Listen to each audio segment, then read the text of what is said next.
Mavzuyimiz shundan iboratki, energiya tejamkor moylardan foydalanish orqali gaz dvigatellarining ekspluatatsion ko'rsatkichlarini oshirishdan iborat.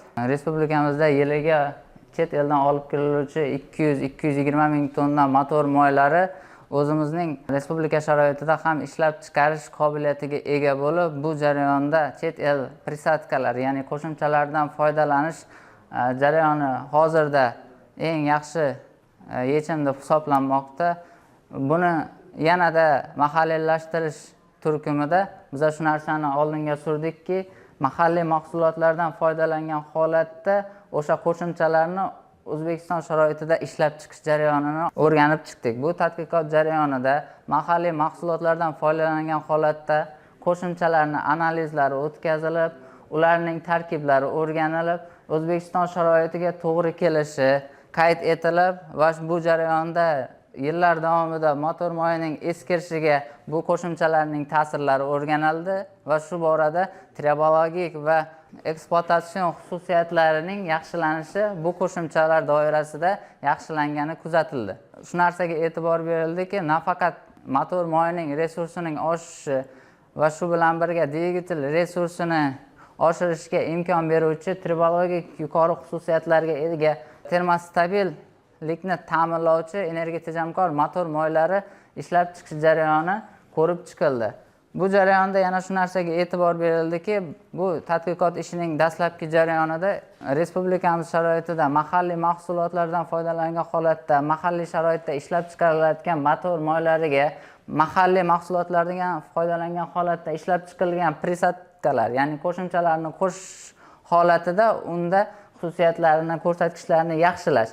Tadqiqot ishimizning ikkinchi bosqichida shu narsaga e'tibor bermoqchimizki, bazaviy motor moylarini va unga kompleks prisadkalar ishlab chiqish orqali import BOP va eksport darajasiga chiquvchi energiya tejamkor motor moylarini o'zlarimiz 80% gacha lokalizatsiya qilingan holatda ishlab chiqarish jarayonini olg'a suryapmiz. Bu jarayonda ko'rsatkichlarni harakat davomida 10 ming kilometrgacha bo'lgan jarayonda prisadka, ya'ni qo'shimcha qo'shilgan holatda va qo'shimcha qo'shilmagan holatdagi ko'rsatkichlar keltirib o'tilgan. Bu jarayonda shu narsaga e'tibor berishimiz kerakki, motor moyining xususiyatlari o'rganilgan paytda shu narsa amin bo'ldikki, xususiyatlar va dastlabki ko'rsatkichlarning eskirishi 8% gacha cheklangan. Ya'ni qo'shimchasiz holatda 8% tezroq eskirish kuzatilgan. Bu narsalar shunga bizga imkon beradiki, dvigatelda bu energiya tejamkor moylardan foydalangan paytimizda dvigatel resursining oshishiga va energiya tejamkorlik, yonilg'i sarfining kamayishiga olib kelish xususiyatlari ko'rib o'tildi. Bu tadqiqot ishi asosan 3 ta universitet va 2 ta korxona hamkorligida tashkil etilgan bo'lib, bu Kimyo texnologiya instituti, Politexnika universiteti va shu bilan birga Transport universiteti hamkorligida bu ish olib borildi va shunga qo'shimcha ravishda Tosh Transxizmat va shu bilan birga Chilon Lubricants motor moy ishlab chiqish korxonalari bilan hamkorlikda ish olib borildi.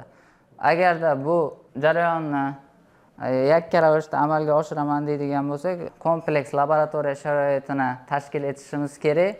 Bu ham dastlabki mablag' talab etiladi. Ikkinchi bosqichda bu kompleksda ishlab chiqarilgan mahsulot, qo'shimcha va motor moylarini tekshiruvdan o'tkazish uchun Fransiya va Germaniya standartlashtirish markazlaridan o'tkazilish bu qo'shimcha mablag' talab etiladi.